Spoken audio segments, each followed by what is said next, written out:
छूटर माटी, देख नानक मिथन मुहासा ही। काल कलम हुक्म हाथ, कहो कौन मेट सकै। ईस गुण ज्ञान ध्यान, धरत ही चाहे जियो। आप सब भली भांत जाणो हो, सतगुरां जियां दे हुक्म अनुसार, सते अनुसार दरों घरों बरसाए होए सरदार गुरचरण सिंह जी।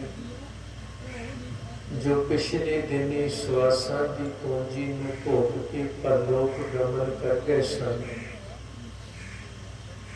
उन्हां दी आत्मिक शांति लई, परिवार दी आत्मिक अडोलता लई अरदास समागम विच जुड़ बैठे जिन्ने शरीर आपां जुड़े हां, मन बिरतियां दी एकाग्रता, रसना दी पवित्रता लई चौजी प्रीतम धन गुरु गोबिंद सिंह साहिब जी वल्लों बख्शिश होई फतेह। दीनता सहित प्रवान करनी, कोई भी रसना वांझी न रह जाए। सारे आखो जी वाहिगुरु जी का खालसा, वाहिगुरु जी की फतेह। मैं फिर बेनती करा, फतेह मैं तुहानूं बुला रहा, पर फतेह कितनी औखी लग रही है। फिर आखदा है जी वाहिगुरु जी का खालसा, वाहिगुरु जी की फतेह। वाहिगुरु जी की फतेह। सतगुरां जियां दे पावन वचन कीर्तन रूप विच आप जी नाल सांझ पाई गई। अजिहे जदों अरदास समागम होंदे ने, असीं कई दफा उन्हां दे अर्थ कुछ होर कढ लैंदे ने, जां इह अक्सर साडे शब्द हुंदे ने माड़ा होया, रब ने ठीक नहीं कीता, रब कोले इन्ना समा नहीं है कि वह किसी का शरीक बन के बैठ जाए। बहुत बड़ी जिम्मेवारी है परमेश्वर की। और उदों अगली गल, अजे जान का समा नहीं सी, जांदा ही वो है जिहदा समा होंदा है, दूसरा नहीं जाता। जिनकी चीरी तरके पाती, इन्ना मरना पाया। और अपना मनुख जतन पूरा करता है इस मौत तो, इस विछोड़े तो किसी ढंग तरीके नाल बचिया जाए, पर वो ये नहीं सोचता जे मिलाप विछोड़ा है तो विछोड़ा भी मिलाप है, जे जन्म मरण है तो मरण फिर जन्म है। ये कुदरत की मौज है, रजा है परमेश्वर जी की बढ़तरी उसने ऐसी बनाई है। जन्मंता मरणम, हरखंता सोगम, भोगंता रोगम, इह तो रचन रचिया प्रकार, आवत जावत हुक्म अपार। ओदे हुक्म आना लिखिया है, हुक्म विच ही जाना लिखिया है, हुक्म विच ही मिलना लिखिया है, हुक्म विच ही विछोड़ा लिखिया है, हुक्म विच ही जवानी है, हुक्म विच ही बुढ़ेपा है। मनुख यत्न करता है कि इस निजम नूं, इस मर्यादा नूं रोक लिया जाए और उस दे विच जन्म तां होवे पर मरण ना होवे, उस दे विच मिलाप तां होवे विछोड़ा ना होवे, उस दे विच जवानी तां होवे पर बुढ़ेपा ना होवे। ये मनुख सोचता है। पर जे किधरे ऐसा हो जाए फिर तो सारी कहानी खत्म हो जाए। कभी अपने शरीर को पढ़ के देखो, शरीर के अंदर खून दौरा करता है, चल रहा है। जे किते खून का दौरा रुक जाए, असीं कहने बीपी डाउन चलिया गया या हाई हो गया, ये खतरे च है। खतरे च नहीं, खाली नहीं, हुण बच नहीं सकता। बहुत घट गया है तां भी मरिया है, बहुत बढ़ गया है तां भी मरिया है, बचेगा कितने? इहदा सर्कल चलता रहना चाहिए, घटना बदलना चाहिए। श्वास चल रहेगा, जे पौड़ी रुक गई तो फिर तो सारा कुछ खत्म है, तहस-नहस हो जाना। पौड़ का चलना, पानी का चलना, श्वासां का चलना, खून के सर्कल दौरे का चलना जिन्ना जरूरी है, मनुख उन्ना ही ये जरूरी है। ये संसार चलाएमान है, इत्थे टिकिया होया कोई नहीं। तू इनू रोकना चाहना, इदा नहीं हो सकता। ये उहदी हुक्म है, इसलिए जिन्हां ने हुक्म नूं नहीं जानिया वो फिर रोगी अखवाउंदे ने, दुखी अखवाउंदे ने। दुखिए ने जिधर जन्मे सी उधर भी जम्मण मरण का दुख, ते जिधर धरती तो गए उधर भी जम्मण मरण का दुख लैके गए। इसी नूं गुरु साहब कहते, जो जो दिसै सो सो रोगी, रोग रहत मेरा सतगुर जोगी। इस बीमारी तो बचिया कौन? जिसने परमेश्वर के नाल अपनी सांझ पाई और इस नूं जानने की कोशिश की। सुख दुख जन्म मरण खुशी गमी मिलन विछड़न ये है कि ये परमेश्वर तेरे तो पैदा किए ने। जब मैं जोड़ी तेरे ना गया है हुण मेरा कुछ बिगाड़ नहीं सकते, क्योंकि तेरी मौज च जन्म है, तेरी मौज विच ही जाना है, तेरी मौज विच मिलना है, तेरी मौज विच विछोड़ा है। ते जदों संबंधी उपरली ताकत नाल जुड़ गया हुण थल्ले वालियां ताकतां कुछ बिगाड़ नहीं सकती। इसीलिए सतगुरां ने सानू ये मर्यादा दी। साडे घर दे विच गुरु नानक साहब सच्चे पातशाह महाराज जी दे अंदर जिहड़ा कीर्तन हो रहा सी ना, वो कीर्तन साहब ने बाहर किया, मरदानिया दरबार छेड़। बाकी कीर्तन दीयां गल्लां जरूर करते हैं, पर कीर्तन ना करते ने ना सुनते हैं। मैं करना भी है ते सुनना भी है, ते सुनाया भी है ते सुनदा भी है। सतगुरु कहते जिहड़ा कीर्तन अंदर हो रहा ना, जिहदे करके मैं सुखी हो गया। हुण जन्म मरण खुशी गमी गुरु नानक की जिंदगी तो निकल चुकी है। जिउंदे तां उहदे विच ही पए आ। ढीमा मारन वाले भी मिलते हैं, मत्था टेकण वाले भी मिलते हैं, गुरु आखण वाले भी मिलते हैं, भूतना आखण वाले भी मिलते हैं। पर सतगुरु जी इन्हां बीमारियां तो उत्ते उठ गया, जिंदगी महान हो गई। ये हुण सब गल्लां थले रह गईयां जी, कोई मैंने नहीं रखदियां। कोई मत्था टेक जाए कोई फर्क नहीं पैंदा, कोई माड़ा आख जाए कोई फर्क नहीं पैंदा। ये कहदे करके कोई नाम करके ज्ञान करके परमेश्वर के कीर्तन करके वो कीर्तन मरदाने रवाब शेर महाराज जी ये की हो, कहते ये ना ये हो जिधर तू आया से ना उधर तू रब की मर्जी ना, जिस दिन तू जाना है ना तू अपनी मर्जी ना जा सकता। महाराज जी ये भी होंगे बंदा अपनी मर्जी ना जा सकता? सतगुरु कहते हाँ अपनी मर्जी ना जा सकता है। जिस दिन मरदाने तेरा जन्म होया, तेरी मां बाप ने तेरा नाम दाना रख दिता, लोगों ने मरासी आख्या और कीर्तन कर। जिस दिन तू जाना है ना हुण लोग तेन मरासी नहीं भाई मरदाना जी आखेंगे, मर्जी ना जा सकता है। सच्चे मार्ग चलते हैं उस कुछ करे जाना। बाबे रविदास जिस दिन जमे लोगों ने चमारा के घर का बच्चा आख्या, शूद्र गया नीवी जाति का, पर जिधर जाना सी उधर रब सी, परमेश्वर च लिवलीन हो गया, परमेश्वर हो गया। जिस दिन आए बाबे फरीद सन, जिधर गए उधर खुदा सन, जिस दिन आए उधर लहने सन, जिधर गए उधर नानक सन, शरीर करके। इसलिए गुरु साहब जी ने ये दात दी कीर्तन दी। वो कीर्तन साडे जन्म ते भी साडे करना च पाया जाता है, क्योंकि असी कीर्तन से पैदा हुए।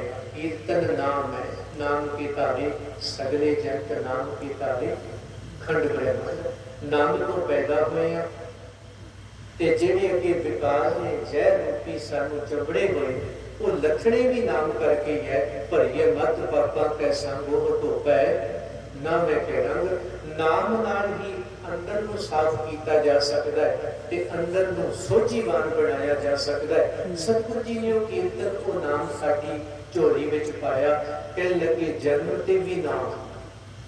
ते जदों किते आनंद कारज आया, सतगुरां जी ने वही नाम दी परिक्रमा की। अज जाना, अज भी कीर्तन ही किया है। ते गुरु अमरदास महाराज जी ने भी वचन कर दिता, सिखो शरीर त्यागण तो बाद किसी ने भी रोना धोना नहीं, मत मैं पिछे कोई रोग सी सो मैं मूल न पाया। साडे बाद जान तो स्यापे करने, सिर खोल के कंधा तो मारन वालियां गल्लां नहीं करनियां, पैर नहीं घुमाने, खप्पड़ नहीं पाउणा, मरे दे मूँह च घ्यो पाउण वाली गल, मड़ी ते दीवियां दी गल, भांडे टींडे दान करन दी गल, फुल चुक के हरद्वार ले जाण दी गल, कहंदे मन मत्ता ना करिया जी। महाराज जी फिर की करिए? सतगुरु कहंदे मैं पिछे कीर्तन करियो निर्वाण जीओ, जिहड़ा कीर्तन गुरु नानक ने कीता सी ना ओही करियो। ओहदे नाल की बोलू? कहंदे ओहदे नाल बाबा लैणा जी नूं आत्मक अडोलता मिली, मगरले वारस सन, नानक बन गए, सानू सकून मिलिया। उस कीर्तन दे नाल की होएगा? गुरु नानक दी घाट बाबा लैणा कहंदे पूरी नहीं की जा सकती, पर उस सकून नूं, उस जिंदगी नूं नानक बन के माणिया जा सकता है। पुत सपुत करे कोई दात दिती गई कि जदों बापू का भोग पाने, कहते बापू की घाट पूरी नहीं हो सकती। पर यह भी सच्चाई है, बापू दे नक्शे कदम चल के बापू बन के जिंदगी जी सकती है, जिया जा सकता है। वही सुकून मिलिया, वही बढ़िया धन गुरु अंगद देव महाराज जी ने जो गुरु नानक साहब जी को प्राप्त होया। इसलिए वो कीर्तन निर्वाण दात सिख की झोली में पाई। उस कीर्तन ने यह समझ दे दी, सतगुरां जी के चरणों में बह के आपां कीर्तन किया। बाबा साहब जी के बचन साझे किए ने, जो मन चेतना चेते सन सो गाली रब दिया। उन्हें की वेखिया? एक दरिया के कंढे ते बैठा हुआ बगला किसी डड्डी किसी मच्छी का शिकार करके खुश होता है, पर उन्हें ये नहीं पता कि यही बारी मेरे हथों आई है, मेरी किसी के होर दे हाथ है। इन्हें बाज रूपी शिकरे का पंछी उसकी धौड़ दौड़ता है, खुशी गमी च बदल गई। जिहड़ा नच रहा सी तो हथड़ा मारन लई मजबूर होया। इस दृश्य को वेखिया ते बाबा फरीद जी कहते, जे बगले की ये हालत है तो फरीद तेरी भी तो यही होनी। तो भी एक छप्पड़ च बैठा हुआ है, घर भी छप्पड़ ही है, कारोबार भी छप्पड़ ही है, संसार भी छप्पड़ ही है, दरिया ही है, ਉਹਦੇ ਕੰਢੇ ਤੇ ਤੂੰ ਵੀ ਬਗਲਾ ਹੀ ਬੈਠਾ ਹੈ। ਜਦੋਂ ਮੌਤ ਰੂਪੀ ਬਾਜ ਤੇਰੇ ਤੇ ਕਾਲ ਫਟ ਕੇ ਚੱਟਿਆ, ਹਾਲਤ ਤੇਰੀ ਵੀ ਇਹ ਹੋਣੀ ਹੈ। ਤੇ ਇਹ ਵੀ ਚੇਤੇ ਰੱਖੀ, ਕਿਆ ਜਾਣਾ ਕਿ ਉਹ ਮਰੇ ਵੀ कैसा मरना, फिर समा पता नहीं कदों किथे आ जाना है। इन्हू अपने ते लागू कर लिया। मन मतिए लोग बाणी पढ़ते नहीं, बाणी पाड़ते हैं। वो जो ने सतगुर दी पोथियां पढ़ के सुन के पता नहीं की दसना चाहते हैं। देखो जो ने सतगुरां दी बाणी तो बागी हो गए, वो भी दोषी ने। पढ़नी भी छड़ दी, विचारनी भी छड़ दी, मननी भी छड़ दी, उल्टा तर्कां करनियां शुरू कर दित्तियां दलीलां दे नाल। किथे गुरबाणी दी दलील दे के दलीलां नूं पिछे छड़िया जांदा सी, अज वो दलीलां दे नाल सतगुरां दी बाणी ते किंतु कर लगे। पढ़ के अकल आउणी सी, पढ़नी शुरू कर दी। अंदर की ईर्खा बाबर की किदे ना बुझी, सतगुरां दी बाणी नाल। वो अग जेड़ी देसे ना साड़दा है, वो पानी नाल नहीं बुझाई सकती, सतगुरां दी बाणी नाल बुझा दित्ती गई। असीं बाणी नूं अग्गां लाउणीआं शुरू कर दित्तिआं। बेसमझ लोग, मन मतिए लोग घटनावां तो सिखदे नहीं, घटनावां नूं भुल्लण दा प्रचार करदे ने। गुरमतिए लोग घटनावां तो सिख लेंदे ने तां जो आउण वालियां घटनावां तो सावधान होया जा सके। बाबा फरीद जी ने सावधान किया है। ਧੰਨ ਗੁਰੂ ਗ੍ਰੰਥ ਸਾਹਿਬ ਜੀ ਸਾਨੂੰ ਸੁਚੇਤ ਕਰਦੇ ਆ, ਭਾਈ ਸੁਚੇਤ ਹੋ। ਇਹੀ ਹਵਾਲਾ ਹੋਏਗੇ ਤੇ ਅਗਲਾ ਵਚਨ ਤੁਹਾਡੇ ਨਾਲ ਸਾਂਝਾ ਕੀਤਾ। ਅਸਾਂ ਵੀ ਉੱਥੇ ਜਾਣਾ ਜਿੱਥੇ ਬਾਕੀ ਚਲੇ ਗਏ ਨੇ, ਮਾਂ ਬਾਪ, ਬਾਕੀ ਭੈਣ ਭਾਈ, ਚਾਚੇ ਤਾਏ, ਕਈ ਰਿਸ਼ਤੇਦਾਰੀਆਂ ਦਾਦੇ ਨਾਨੇ ਤੋੜ ਚੁੱਕੇ ਹਾਂ। ਆਪਣੀ ਵੀ ਵਾਰੀ ਲੱਗੀ ਹੋਈ ਹੈ। ਸਮਾਂ ਸਰੀਰ ਵਕਤੀ ਤੌਰ ਤੇ ਮਿਲਿਆ ਹੋਇਆ ਹੈ, ਇਹ ਪੱਕਾ ਨਹੀਂ ਮਿਲਿਆ। ਜਾਣਾ ਛੱਡ ਕੇ ਇਸ ਚੀਜ਼ ਨੂੰ ਸਮਝ, ਇਹ ਕੀਰਤਨ ਚ ਮਿਲਿਆ ਜੀ। ਅਗਲਾ ਵਚਨ ਅੱਖਾਂ ਨਾਲ ਵੇਖਿਆ ਹੈ, ਜੰਮਦੇ ਵੀ ਵੇਖੇ ਹੈ, ਮਰਦੇ ਵੀ ਵੇਖ ਰਹੇ ਹੈ, ਜਵਾਨ ਹੁੰਦੇ ਵੀ ਵੇਖੇ ਹੈ, ਬੁੱਢੇ ਹੁੰਦੇ ਵੀ ਵੇਖ ਰਹੇ ਹੈ, ਚੇਤਨਤਾ ਜਾਗਦੀ ਵੀ ਵੇਖ ਰਿਹਾ ਹੈ। ਜਦੋਂ 6 ਮਹੀਨਿਆਂ ਦਾ ਨਿਆਣਾ ਹੁੰਦਾ ਹੈ, ਅੱਖਾਂ ਇਸ਼ਾਰੇ ਕਰ ਕਰਕੇ ਦੱਸਦਾ ਹੈ ਫਲਾਣਾ। ਉਹੀ ਜਦੋਂ 70-80 ਦਾ ਹੋ ਜਾਂਦਾ ਫਿਰ ਦੱਸਣਾ ਪੈਂਦਾ, ਬਾਪੂ ਜੀ ਪਛਾਣਿਆ, ਬਦਲ ਗਿਆ ਸਾਰਾ ਕੁਛ। ਛਾਲਾ ਮਾਰਨ ਵਾਲੀ ਜ਼ਿੰਦਗੀ ਡਗੋਰੀ ਦੇ ਆਸਰੇ ਤੇ ਆ। ਅੱਖਾਂ ਦਾ ਵੇਖਣਾ, ਕੰਨਾਂ ਦਾ ਸੁਣਨਾ ਦਿਨ ਬ ਦਿਨ ਬਦਲ ਰਿਹਾ ਹੈ। ਕਬੀਰ ਸਾਹਿਬ ਜੀ ਸ੍ਰੀ ਗੁਰੂ ਗ੍ਰੰਥ ਸਾਹਿਬ ਮਹਾਰਾਜ ਜੀ ਦੇ ਅੰਦਰ ਅੱਜ ਵਿਰਾਜਮਾਨ ਹੋ ਕੇ ਸਾਨੂੰ ਮੁਖਾਤਬ ਹੁੰਦੇ ਨੇ, ਬਚਨ ਕਰ ਰਹੇ ਨੇ। ਗੁਰੂ ਕੇ ਸਿੱਖਾ ਇਹ ਮਨੁੱਖ ਇਸ ਨੁਕਤੇ ਨੂੰ ਜਾਣ, ਮੈਂ ਨਹਿ ਦੇਖਤ ਇਹ ਜਗ ਜਾਈ। ਜਿੰਨਾ ਅਰਬਾਂ ਕਰੋੜਾਂ ਇਕੱਠੇ ਕਰ ਲੈ, ਛੱਡ ਕੇ ਤਾਂ ਵੀ ਜਾਣ ਲੈ। ਭੁਲੇਖਾ ਹੈ ਵੀ ਸ਼ਾਇਦ ਕਿਲਿਆਂ 'ਚ ਜ਼ਿੰਦਗੀ ਬਹੁਤ ਵਧੀਆ ਹੁੰਦੀ ਤੇ ਕੁੱਲੀ 'ਚ ਮਾੜੀ ਹੁੰਦੀ। ਮਹਾਰਾਜ ਕਹਿੰਦੇ ਜਿਨ੍ਹਾਂ ਦਾ ਅੰਦਰ ਹੀ ਕਿਸੇ ਕੰਮ ਦਾ ਨਹੀਂ ਨਾ, ਉਹਨਾਂ ਨੂੰ ਭਾਵੇਂ ਕੁੱਲੀਆਂ 'ਚ ਤੇ ਭਾਵੇਂ ਕਿਲਿਆਂ 'ਚ ਪਾ ਦੇ, ਉਹਨਾਂ ਦਾ ਕੱਖ ਨਹੀਂ ਬਣਨਾ। ਬਣਨਾ ਕਿੰਨਾ ਦਾ ਹੈ? ਜਿਹੜੇ ਕਿਲਿਆਂ ਨੂੰ ਵੀ ਕੁੱਲੀਆਂ ਸਮਝ ਲੈਂਦੇ ਨੇ ਤੇ ਕੁੱਲੀਆਂ ਨੂੰ ਵੀ ਕਿਲੇ ਬਣਾ ਕੇ ਲੜ ਲੈਂਦੇ ਨੇ। ਕਦੇ ਕਿਲਾ ਛੱਡਿਆ ਅਨੰਦਪੁਰ ਸਾਹਿਬ ਦਾ ਤੇ ਕਦੇ ਕੱਚੀ ਗੜੀ ਨੂੰ ਕੁੱਲੀ ਨੂੰ ਕਿਲਾ ਸਮਝ ਕੇ ਜੰਗ ਫਤਿਹ ਕਰ ਦਿੱਤੀ। ਇਹ ਅੰਦਰ ਦੀ ਖੇਡ ਸੀ, ਇਹ ਅੰਦਰ ਦੀ ਅਡੋਲਤਾ ਸੀ ਜਿਹੜੀ ਸਤਿਗੁਰਾਂ ਦੀ ਬਾਣੀ ਚੋਂ ਪ੍ਰਾਪਤ ਹੋਈ। ਸਭ ਜੀ ਕਹਿੰਦੇ ਅੱਖਾਂ ਨਾਲ ਵੇਖ ਰਿਹਾ, ਸਭ ਜਾ ਰਿਹਾ, ਵਾਰੀ ਅਨੁਸਾਰ ਕੋਈ ਰੋਕ ਨਹੀਂ ਸਕਦਾ ਇਸ ਨੂੰ। ਸਤਿਗੁਰਾਂ ਜੀਆਂ ਦੇ ਪਾਵਨ ਬਚਨ ਆਪ ਨਾਲ ਸਾਂਝੇ ਕੀਤੇ ਗਏ। ਨੈਣੇ ਦੇਖ ਇਹ ਜਗ ਜਾਈ, ਇਹ ਸੱਚਾਈ ਹੈ ਭਾਈ। ਵਾਰੀ ਅਨੁਸਾਰ ਸਭ ਤੁਰੇ ਜਾ ਰਿਹਾ। ਇਸ ਨੁਕਤੇ ਨੂੰ ਜਾਣਨ ਲਈ ਸਤਿਗੁਰਾਂ ਜੀਆਂ ਨੇ ਸਾਨੂੰ ਇਹ ਕੀਰਤਨ ਦੀ ਦਾਤ ਦਿੱਤੀ। ਜੋ ਸਿੱਖ ਗੁਰੂ ਦੇ ਹਾਜ਼ਰ ਨਾਜ਼ਰ ਬੈਠ ਕੇ ਸੁਣਦਾ ਹੈ, ਕਰਦਾ ਹੈ, ਗਾਉਂਦਾ ਹੈ, ਉਹਨੂੰ ਵਿਚਾਰਦਾ ਤੇ ਉਸ ਤੇ ਅਮਲ ਕਰਦਾ ਹੈ। ਬਾਕੀ ਦੇ ਲੋਕ ਵੀ ਜ਼ਿੰਦਗੀ ਲੈ ਕੇ ਆਏ। ਇੱਕ ਦਿਨ ਪਾਪਾਂ ਦੀ ਪੰਡ ਲੈ ਕੇ ਗਏ, ਗੁਰੂ ਪਰਮੇਸ਼ਰ ਦਾ ਪਿਆਰਾ ਵੀ ਜ਼ਿੰਦਗੀ ਲੈ ਕੇ ਆਇਆ। ਜਾਣ ਲੱਗਾ ਸੱਚੇ ਮਾਰਗ ਚੱਲਦਿਆਂ ਉਸਤਤ ਕਰੇ ਜਹਾਨ। ਜਿੰਨੀ ਨਾਮ ਧਿਆਇਆ ਗਏ ਮਸ਼ਕਤ ਘਾਲ, ਨਾਨਕ ਤੇ ਮੁਕੁਜਰੇ ਕੀਤੀ ਛੁੱਟੀ ਨਾਲ। ਉਹ ਚੰਗਿਆਈ ਦੇ ਨਾਲ ਸੁਰਖਰੂ ਹੋ ਕੇ ਜਾਂਦਾ ਹੈ, ਬਾਕੀਆਂ ਲਈ ਵੀ ਮਨ ਨੂੰ ਬਣ ਜਾਂਦਾ ਹੈ। ਮੇਰੀ ਤਰ੍ਹਾਂ ਤੁਸੀਂ ਵੀ ਸਫਲ ਬਣੋ। ਇਹ ਦਾਤ ਸਿੱਖ ਨੂੰ ਸਤਿਗੁਰੂ ਜੀ ਨੇ ਬਖਸ਼ੀ ਤੇ ਸਿੱਖ ਨੇ ਉਸ ਨੂੰ ਰਹਿਤ ਮਰਜ਼ਾਦਾ ਬਣਾ ਲਿਆ। ਵੱਖਰੀ ਗੱਲ, ਅੱਜ ਸਾਡੇ ਅਖੌਤੀ ਆਗੂਆਂ ਨੇ ਜਿਹੜੇ 13-12,000 ਪਿੰਡ ਆ, ਉਹਨਾਂ 12,000 ਪਿੰਡਾਂ 'ਚ ਚਿੱਟਾ ਪਚਾ ਛੱਡਿਆ, ਅਮਲੀ ਪੈਦਾ ਕਰ ਛੱਡੇ, ਪਰ ਸਿੱਖ ਰਹਿਤ ਮਰਜ਼ਾਦਾ ਨਹੀਂ ਜਾਣਦੀ। ਜੇ ਜਗਈ ਹੁੰਦੀ ਤੇ ਅੱਜ ਸਾਡੇ ਘਰਾਂ 'ਚ ਸਤਿਪੁਰਸ਼ਾਂ ਦੀ ਆਮਦ ਹੁੰਦੀ। ਸਤਿਪੁਰਸ਼ਾਂ ਦੀ ਜ਼ਿੰਦਗੀ ਵਿੱਚੋਂ ਸਾਨੂੰ ਬਹੁਤ ਕੁਝ ਹਾਸਲ ਹੁੰਦਾ। ਤੇ ਸਾਡੇ ਇਹ ਜਿਹੜੇ ਕੀਰਤਨ ਸਮਾਗਮ, ਅਰਦਾਸ ਸਮਾਗਮ ਨੇ, ਇਹ ਕਦੇ ਭੋਗ ਬਣ ਕੇ ਨਾ ਰਹਿ ਜਾਂਦੇ। ਭੋਗ ਸ਼ਬਦ ਤੇ ਸੀ ਉਹਨਾਂ ਦੀ ਵਰਤਦੇ, ਕਹਿੰਦੇ ਫਲਾਣੇ ਦਾ ਭੋਗ ਪਾ ਕੇ ਛੱਡਾਂਗੇ। ਇਹ ਸ਼ਬਦ ਇਵੇਂ ਵਰਤੇ ਜਾਂਦੇ ਆ ਜੀ, ਪਰ ਉਹ ਸ਼ਬਦ ਅਸੀਂ ਆਪਣੇ ਘਰ 'ਚ ਲੈ ਆਉਂਦੇ, ਭੋਗ ਪਾ ਦਿਓ। ਨਹੀਂ ਭਾਈ, ਸਿੱਖਾਂ ਦੇ ਘਰ 'ਚ ਭੋਗ ਨਹੀਂ, ਸਿੱਖਾਂ ਦੇ ਘਰ 'ਚ ਅੰਤਮ ਅਰਦਾਸ ਨਹੀਂ।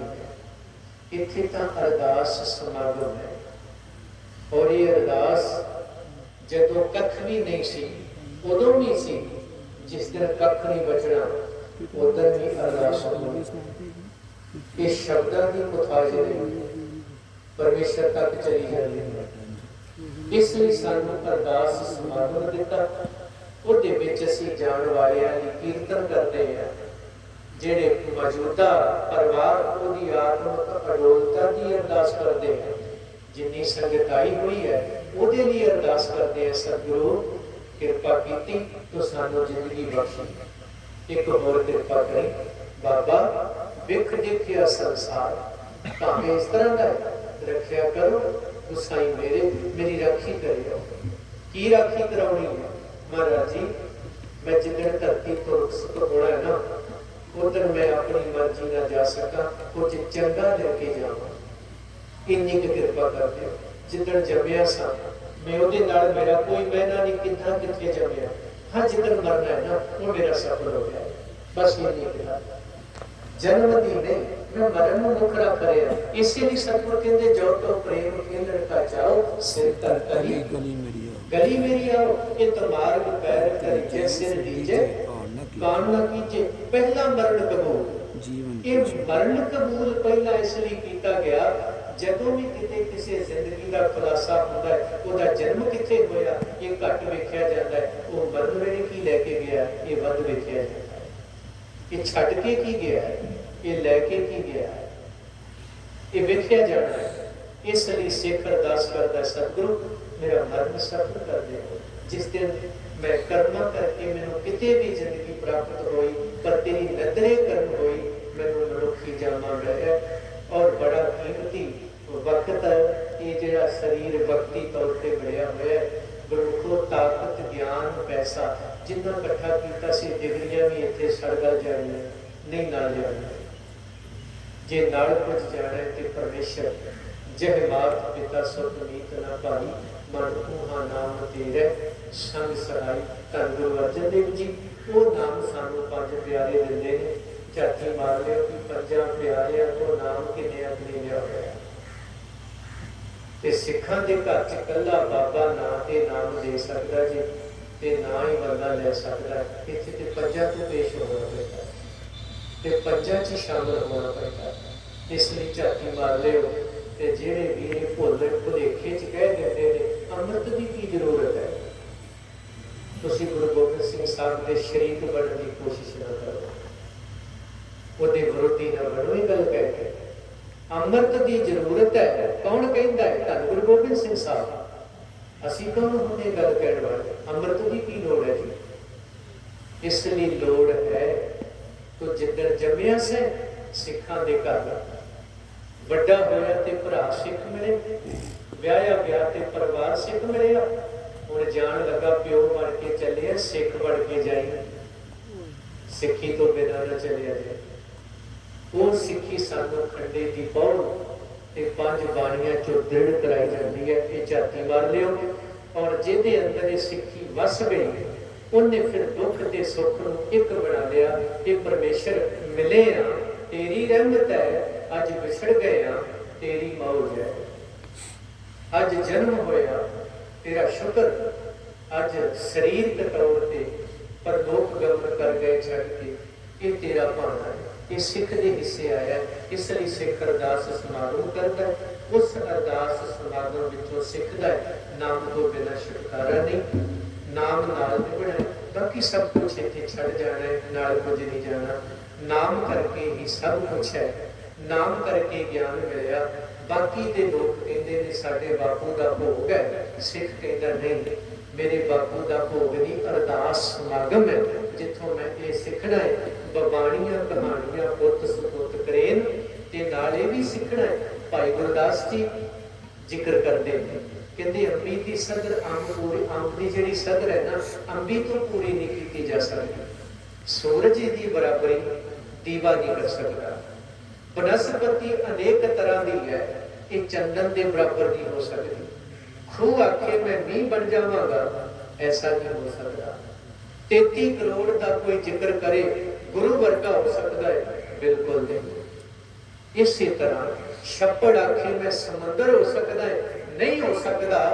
करोड़ों बंदे रिश्तेदार बना लो, जे वो कह देन मैं प्यो बन सकता है, ते भाई साहब कहते प्यो वर्गा कोई दूजा नहीं जी हो सकता। आंपन की सत्र कत मित ते आंबली खाए, पिता को प्यार ना पड़ोसी पे पाई है। सागर की नित कत पाईयत पोखर सै, दिन कर सर दीप जोत ना पुजाई है। ये भाई साहब जी ने बचन कहे, इंद्र बरखा समान कुछ सना कूप जल, चंदन सुवासना पलास महकाई है। श्री गुर दयाल की दया न आन देव में। ये भाई साहब के बचन है, ये किसी होर विच नहीं। बाप पिता प्यो वर्गा प्यार प्यो ही दे सकता है। इको जे लीड़े लिया है, इको जिहा खाण नूं चीज़ां दिंदा है, इको जी वंड करता है, इको जिहा प्यार दिंदा है। ते कहंदा जिन्ना चिर जिउंदा है ना पुत्रो, आ जमीनां इत्थे रह जाणियां, मेरे जिउंदे जी वाक ना होया, मैं वेख नहीं सकदा। जिन्ना इकट्ठे रखदा रहा, सज्जे हत्थ दी गल खब्बे नूं नहीं पता लगण दित्ती, वड्डे पुत्त दी गल कमी छोटे तक नहीं जान देती, छोटे की कमी बड़े तक नहीं जान देती। ये प्यो च गुण होंदे, क्योंकि किते एक दूजे दीयां कमियां गुण प्यो जरूर दसदा है। तेरे बड़े भरा च ना गुण है, तेरे छोटे च गुण है, पर वो नहीं दसदा तेरे बड़े भरा च कमी है ते छोटे च कमियां लुका लैंदा है, गुण दस देंदा है। ये बाप दे विच गुण है। भोग दा अरदास समागम का मकसद आप होता है, असी भोग बना लिया, इन्हें भोग ना बनाओ। क्योंकि जो मेरे वर्गा जी किते बोलता है, कि बिचले कोई ना कोई बंदे बैठे होंगे ने वे तो लैंड भाई साहब कीर्तन करो ना, बोले हो ना, क्योंकि सारे तो सुनिया नहीं जाना, औखा है ना सच। बाप दूजा नहीं हो सकता, बाप ही है। कौन कहता है? गुरु आखदा है। एक मैं बाप की गल होर करा। गुरु रामदास महाराज जी गुरु अर्जन देव जी को कहते ने, प्यो पुत ने ना, पुत्र लाहौर जाने जदों तक बुलावे नहीं आना। हुणे वो पुत सी प्यो तो बिना सौंदा नहीं, प्यो तो बिना खांदा नहीं, प्यो तो बिना रहिंदा नहीं। ते अज शर्त ला दी ते प्यो का हुक्म नहीं मोड़दा, ये भी गल होती है। अज खाना पीना ते चंगा नहीं लगता, हुक्म चंगा लग गया, चले गए लाहौर। बड़े दिन बीत गए, बापू की याद बड़ी होती है, पिता की। ते गुरु अर्जन देव जी ने एक कागज का टुकड़ा लिया, वो पपीहे की मूर्त बनाई, सिख